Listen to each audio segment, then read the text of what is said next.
matin, on va entendre plutôt le témoignage d'un frère qui désire devenir membre de notre communauté Renaissance. Alors, j'inviterai mon frère Théophile Njanmou à nous rejoindre.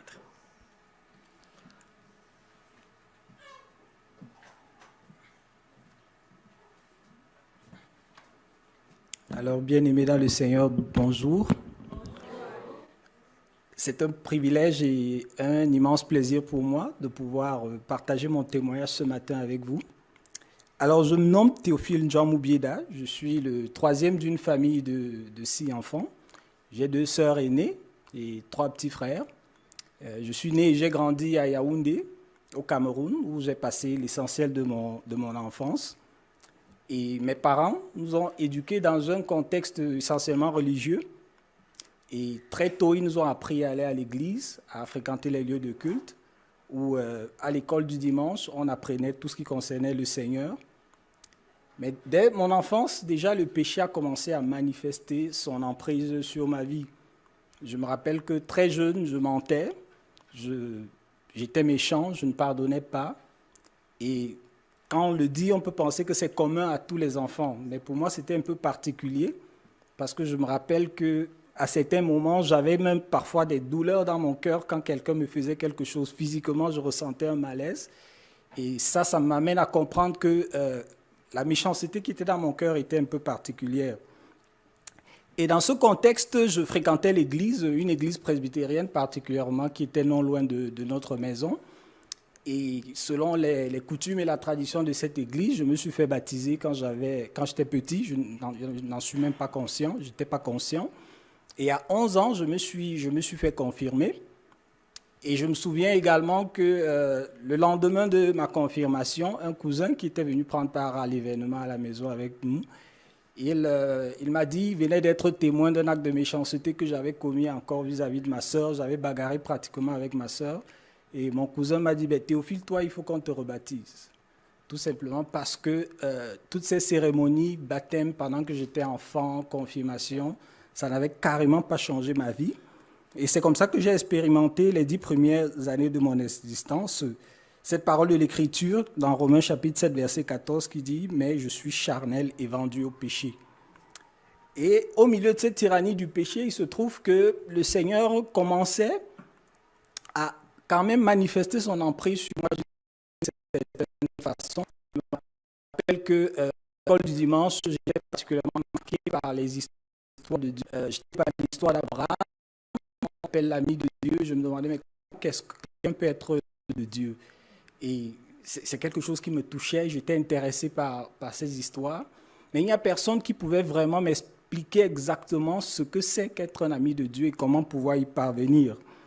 Et j'ai évolué dans ce contexte dans la plupart dans mes premières années. Plus tard, je me rappelle également une autre emprise que le Seigneur, ou du moins une manifestation de la grâce de Dieu dans ma vie. Quand j'étais encore petit, j'avais commencé à sentir un peu comme une conviction de péché en moi. Je sentais que ma vie n'était pas en règle avec Dieu. Et un jour, ma sœur aînée et moi, on était convaincus de péché et on s'est dit, il faut qu'on arrête de pécher, il faut qu'on essaye d'être meilleur. Alors, ça sont des choses qui se passent, j'avais à peu près 8-9 ans. Et ma sœur aînée, on s'est dit, OK, il faut qu'on devienne meilleur et on a convenu de se contrôler mutuellement, de s'encourager mutuellement. Elle m'a dit, si tu commets un péché, je vais compter. Et moi, si je commets un péché, tu vas compter. Nous étions d'accord, on a pleuré sur nos péchés, on a demandé pardon à Dieu et on a pris des résolutions d'être meilleurs. Et il se trouve qu'avant la fin de la journée, ma sœur m'a dit, tu as commis un péché. Certainement, j'avais fait quelque chose. Et je n'étais pas du même avis qu'elle. Je lui ai dit, non, je n'ai pas commis de péché. Si tu comptes un péché pour moi, je vais compter un pour toi. Et avant la fin de la journée, notre engagement et notre résolution n'a pas pu tenir. Et c'est ainsi donc que la parole de Dieu qui dit que celui qui pêche est esclave du péché s'est manifestée essentiellement dans notre vie. Dans Jean chapitre 8, verset 34, la Bible dit en effet que celui qui pêche est esclave du péché. Mais si le Fils vous a franchi, vous serez réellement libre. Et cette délivrance du Seigneur va survenir lorsque j'entre au collège. J'avais à peu près 12 ans et demi. J'ai fréquenté le groupe biblique. Un ami m'a invité au groupe biblique.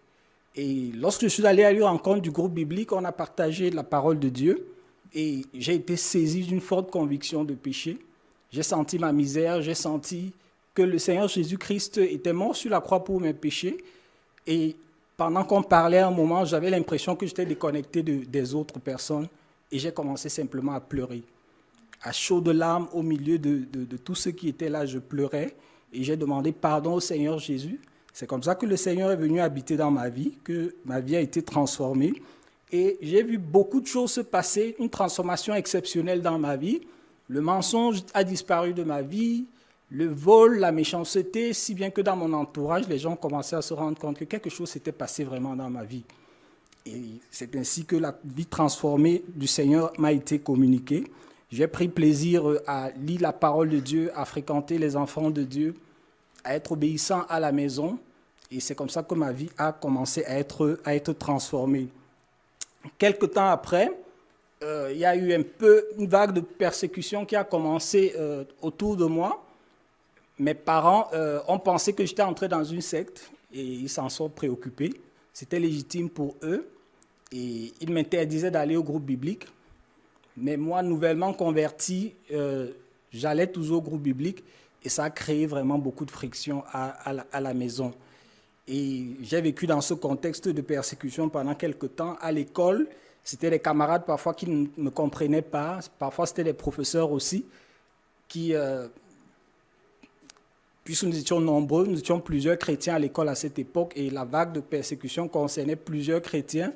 Et on partageait la parole de Dieu à l'école et certains professeurs en étaient avertis, d'autres parents d'élèves à qui on partageait la parole de Dieu. Et ça a vraiment créé un mouvement de persécution à cette époque-là et ce n'était pas très évident.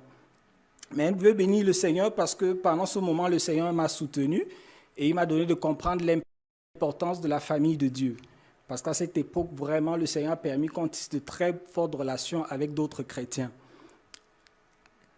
Plus tard, il y a eu, après ces moments d'exaltation et la grâce d'entrer dans la maison de Dieu, la joie de connaître le Seigneur, de voir sa vie transformée, j'ai connu quelques moments encore difficiles par la suite parce que le processus de sanctification, j'ai connu quelques défis dans le processus de sanctification. Ça commençait à être un peu plus difficile alors que les péchés avaient quitté ma vie de manière spontanément. J'ai vu le mensonge disparaître, les injures disparaître. Quand j'avançais maintenant dans ma marche avec Dieu, il y a certains péchés qui avaient du mal à quitter ma vie. Et ça commençait à être difficile pour moi. C'était une réalité qui était pénible pour moi d'accepter. Parce que pour moi, je voulais tellement aimer le Seigneur, je voulais me dégager de tout ce qui pouvait être contraire à la parole de Dieu. Et ce moment-là, des péchés qui étaient encore là dans ma vie, qui ne partaient pas, j'ai crié au Seigneur, je pleurais, j'étais constamment dans les larmes. J'ai partagé avec des aînés dans la foi, ils m'ont prodigué des conseils, ils ont prié pour moi, mais c'était difficile. C'est pratiquement après 2 ans que le Seigneur a progressivement commencé à m'accorder la victoire. Et je me rappelle à cette époque, comment j'ai appris l'importance de la parole de Dieu dans le processus de la sanctification. Et c'est au travers d'un texte particulièrement dans Romains chapitre 7 que le Seigneur a ouvert mes yeux et qu'il m'a donné de comprendre comment est-ce que la sanctification peut s'appliquer dans nos vies au travers de sa parole. Dans Romains 7, en effet, au verset 24, c'est Paul qui s'écrit « Misérable que je suis, qui me délivrera du corps de cette mort ?» Et c'est quelque chose que j'expérimentais et que je vivais pratiquement. Et au verset 25, juste après, il dit « Gloire soit rendue à Jésus-Christ. Je ne suis pas l'entendement esclave de la loi de Dieu et je ne suis pas la chair esclave de la loi du péché. » Et c'était vraiment comme une redécouverte de la parole de Dieu pour moi. Et au travers de cela, le Seigneur m'a accordé encore une fois de plus sa grâce et sa délivrance. La suite de mon parcours, je vais aller un peu plus rapide. Je vais aller assez rapidement parce que mon histoire est suffisamment longue. La suite de mon parcours, c'est je suis allé à l'université. J'ai continué avec le groupe biblique, avec d'autres frères. Nous vivions notre communion fraternelle, on partageait la parole de Dieu et autour de nous et on avançait. Quand j'ai terminé un premier cycle d'études à l'université de Yaoundé 1, après quelques temps, j'ai fait d'autres études en statistique et j'ai commencé à travailler dans la fonction publique. En 2007, je me suis marié. J'ai épousé mon épouse Gaëlle. Et par la grâce de Dieu, nous avons eu 4 enfants. Quelque temps après, encore avec mon épouse, nous avons convenu, après avoir prié et considéré un certain nombre de choses, que je dois retourner aux études pour un certain temps. Et c'est comme ça que je suis venu au Canada en 2016 pour un autre programme d'études. À la fin de ce programme d'études, j'ai eu mon permis de travail post-diplôme et je suis rentré au Cameroun pour passer quelques temps avec la famille et nous avons convenu, quand j'ai eu une offre d'emploi ici, que je devais revenir pour pouvoir faire venir la famille par la suite. Donc c'est dans ce contexte que je suis revenu au Canada en septembre 2022 et j'ai commencé à travailler. Et actuellement, nous sommes dans un processus où nous attendons que la famille arrive pour qu'ensemble nous poursuivons ce pourquoi le Seigneur nous conduit au Canada.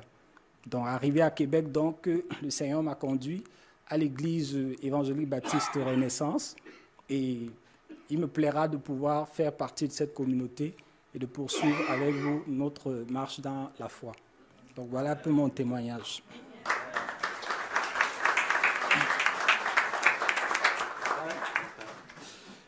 C'est toujours une joie d'entendre le témoignage de l'action de l'Esprit de Dieu, n'est-ce pas? Ni par puissance, ni par force, mais par l'Esprit du Seigneur. Nous avons ici un frère en Jésus-Christ qui se tient devant nous, en qui l'Esprit agit encore et veut bénir et nous bénir à travers lui, j'en suis convaincu. J'ai eu l'occasion de parler au pasteur de l'Église qu'il a fréquenté durant ses études à Montréal pendant 4 ans. Un témoignage parfait de sa marche et son désir de servir le Seigneur et d'avoir un impact.